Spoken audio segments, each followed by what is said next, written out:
नमस्कार श्रोता मित्र, वेद पाठशाला की अगली कक्षा में आपका स्वागत है। जो लोग प्रारंभ से इन कक्षाओं में भाग ले रहे हैं, उनको मालूम होगा कि यह सर्वेक्षण संपूर्ण पवित्र शास्त्र का अध्ययन है, जिसमें हमें पुराने नियम से लेकर नए नियम तक ले आया है। और इन दिनों में हम पौलुस की पत्रियों तक आ गए हैं। अपने बाइबल को मेरे साथ इफिसियों की पत्री को निकाल लें। पिछले समय की तरह अभी भी मैं आपको स्मरण दिला दूं कि यह सर्वेक्षण का परिचय व रूपरेखा है।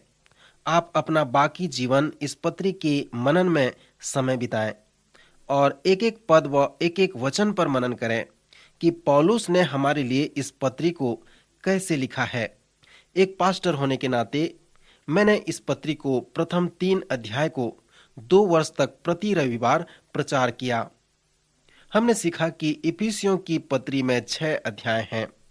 प्रथम 3.5 अध्याय सिद्धांतिक शिक्षा हैं, जो यीशु मसीह के प्राथमिक कलीसिया के विषय में बताते हैं। वे बताते हैं कि चर्च परमेश्वर के आश्चर्य कर्म हैं।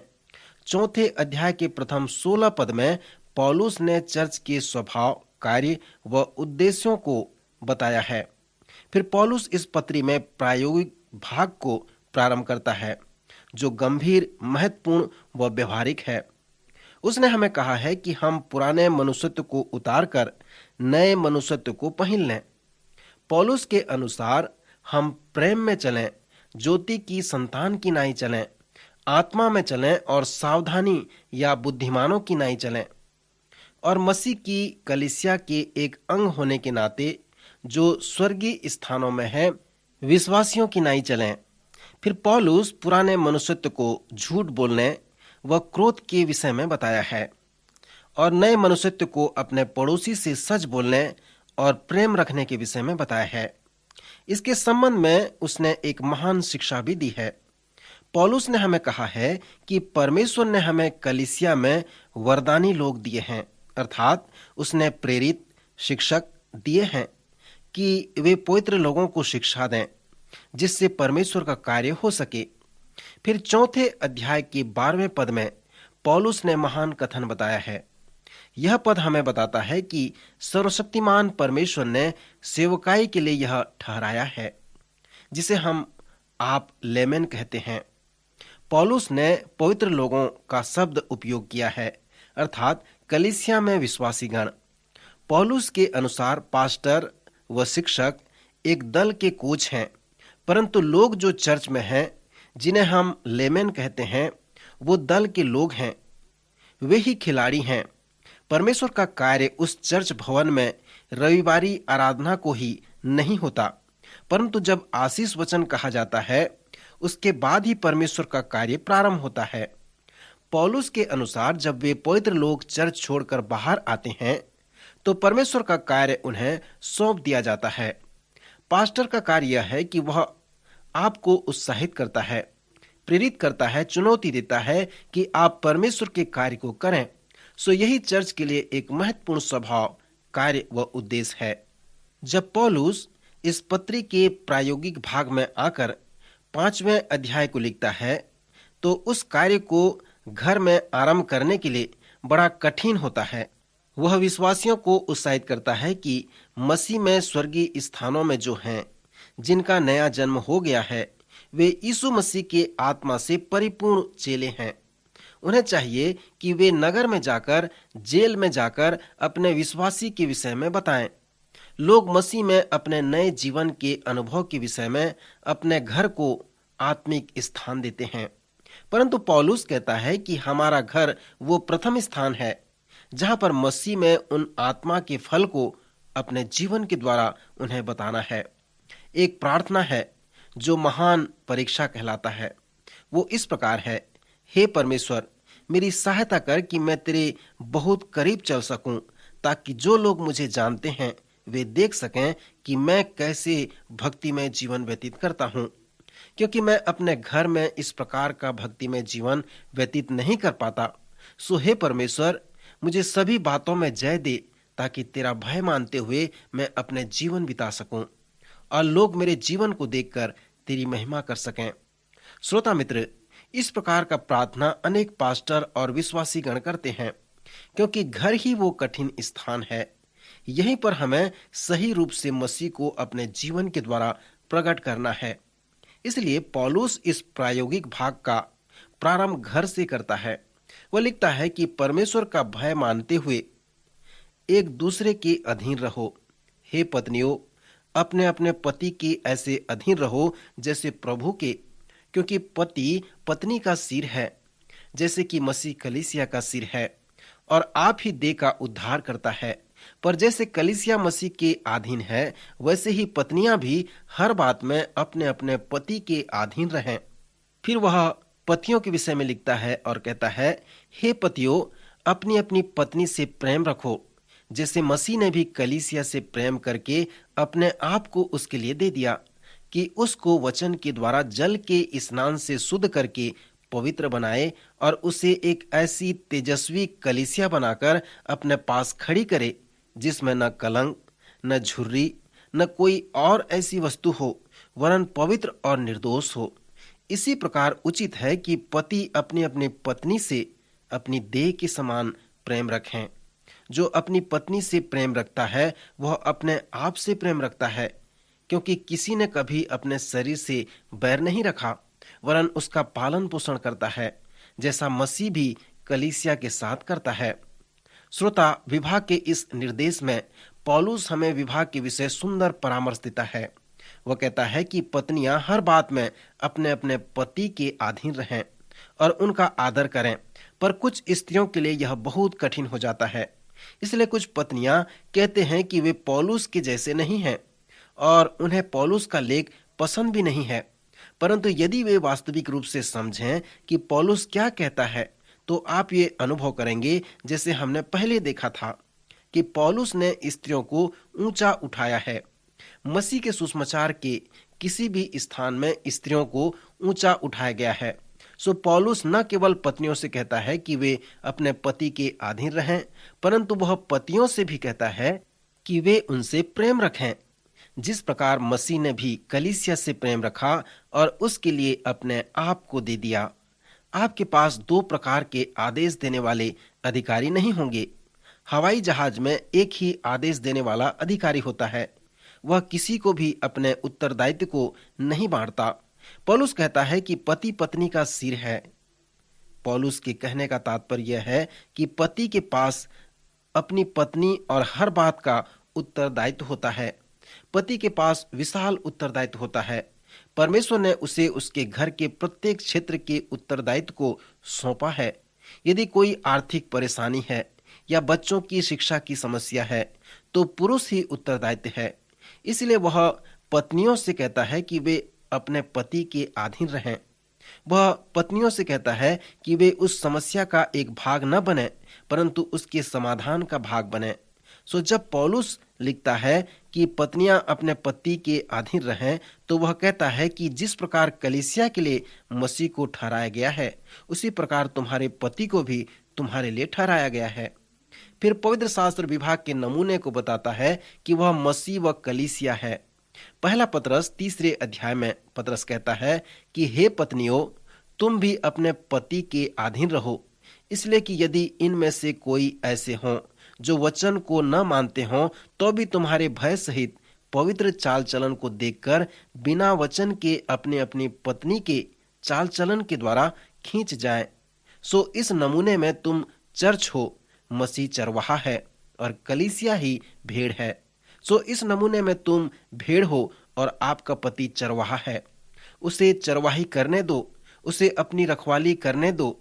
जिस प्रकार मसीह कलीसिया के लिए है, उसी प्रकार तुम उसके अधीन में रहो।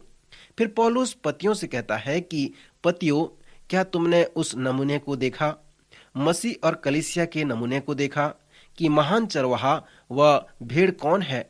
सो तुम वो चरवाहा हो, तुम मसीह के जैसे हो। सो अब बोझ किसके ऊपर में है? उत्तरदायित्व किसके ऊपर है? यह पुरुष को दिया गया है, क्योंकि वह पत्नी का सिर है। सो हे पतियों, क्या आपने देखा कि मसीह ने किस प्रकार अपनी कलीसिया को प्रेम किया और उसके लिए अपने आप को दे दिया?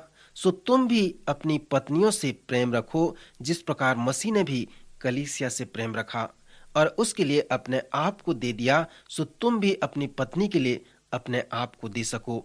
मत्ती के 5वें अध्याय के अंत में यीशु ने इन वचनों द्वारा पिताओं को संबोधित किया है कि इसलिए चाहिए कि तुम सिद्ध बनो जैसा तुम्हारा स्वर्गीय पिता सिद्ध है। आप इन सब को एक साथ लेकर आएं और देखें कि पुरुषों को कौन सा कार्य दिया गया है, और वो इस प्रकार है कि जिस प्रकार उसने प्रेम किया उसी प्रकार तुम भी प्रेम रखो। जिस प्रकार उसने दिया उसी प्रकार तुम भी दे दो, और जिस प्रकार वह है उसी प्रकार तुम भी अपने पत्नी व बच्चों के लिए बने रहो। सो यह कठिन कार्य उन पतियों को दिया गया है जो उस उत्तरदायित्व को समझते हैं। एक पत्नी व माँ होने के नाते यदि आप ऐसे पति के साथ जीवन व्यतीत कर रहे हैं जो मसीह में स्वर्गीय स्थानों में है, जिसके साथ पवित्र आत्मा है, जो अपनी पत्नी व बच्चों के लिए जीवन देने तक तैयार है, तो आपको चाहिए कि वह आपके घर का सिर हो, जिसके पास घर का सारा उत्तरदायित्व है। मित्र, अब मैं विभाग के बड़े समस्या के भाग में आता हूँ। क्या आप जानते हैं कि विभाग क्या है?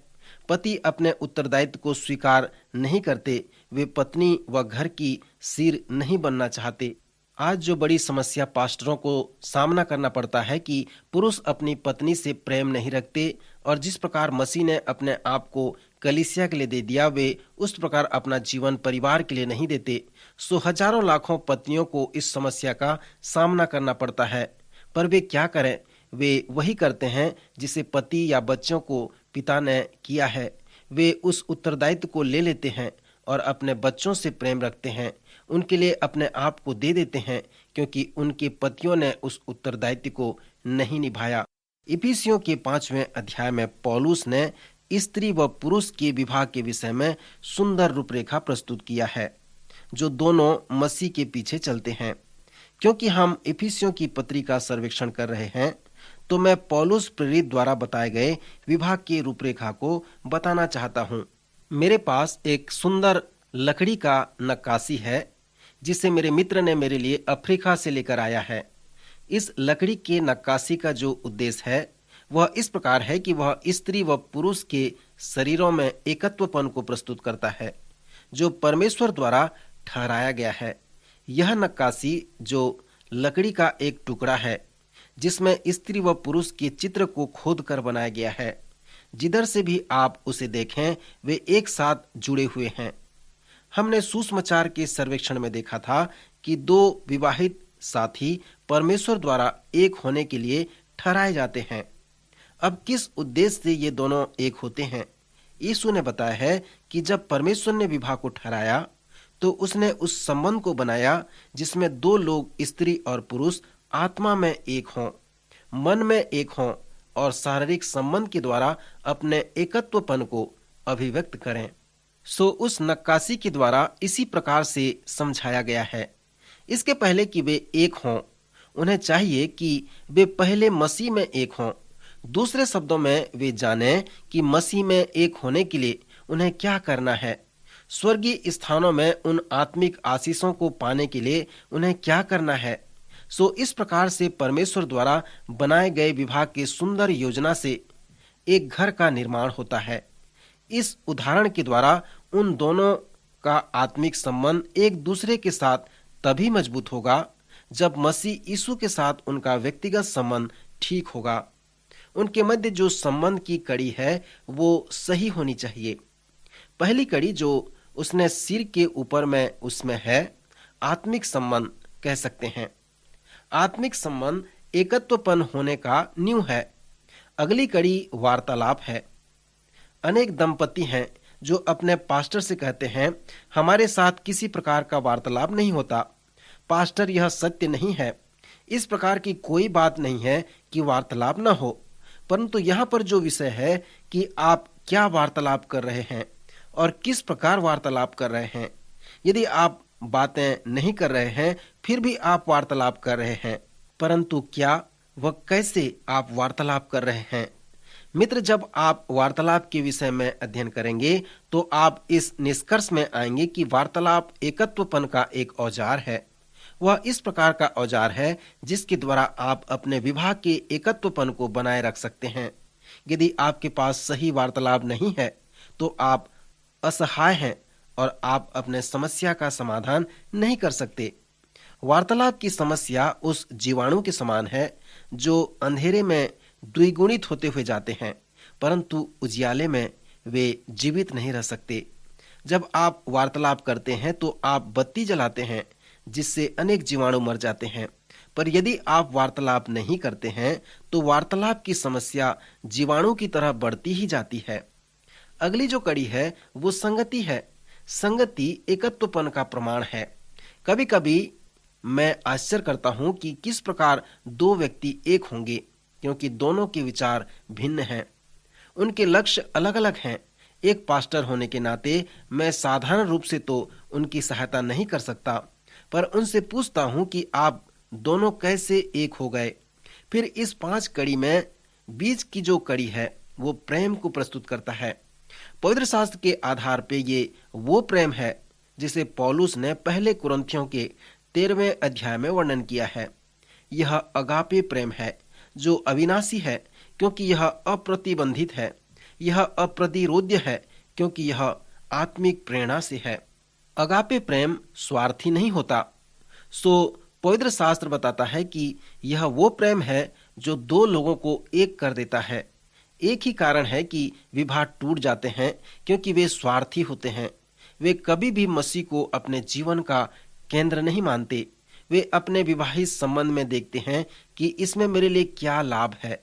यदि उनमें से दोनों अपने संबंध में इसलिए आते हैं कि क्या प्राप्त करें और कोई भी न दे, तब आप जान लें कि एक भी प्राप्त नहीं कर पा रहा है, क्योंकि कोई नहीं दे रहा है। प्रभु यीशु की शिक्षा में एक पद को उन्हें सुनने की आवश्यकता है। प्रभु यीशु ने कहा, लेने से देना धन्य है। यीशु का यह वचन उनके आंतरिक जीवन में कार्य करे। जो अगापे प्रेम है, ताकि दोनों में एकत्वपन हो सके, दोनों में एकता हो सके और वे इस प्रेम में सक्रिय रूप से आगे बढ़ सकें। अगली जो कड़ी है वो समझ है। समझ एकता को बढ़ाता है। डॉक्टर पॉल टर्नर ने एक पुस्तक लिखी है जिसका शीर्षक है एक दूसरे को समझना। उनके पुस्तक का सार यह है कि स्त्री व पुरुष के मध्य भिन्नता है जो स्पष्ट है। यदि आप पुरुष हैं और स्त्री के साथ रहते हैं तो आपको उस स्त्री को समझना है कि वह किस प्रकार अनुभव करती है, किस प्रकार कार्य करती है। और यदि आप स्त्री हैं और पुरुष के साथ रहती हैं तो आपको पुरुष को समझना होगा कि किस प्रकार वो सोचता है, कैसे अपने आप को प्रस्तुत करता है, कैसे वह आराधना करता है। क्या वह उसी तरह से आराधना करता है जैसे महिलाएं करती हैं।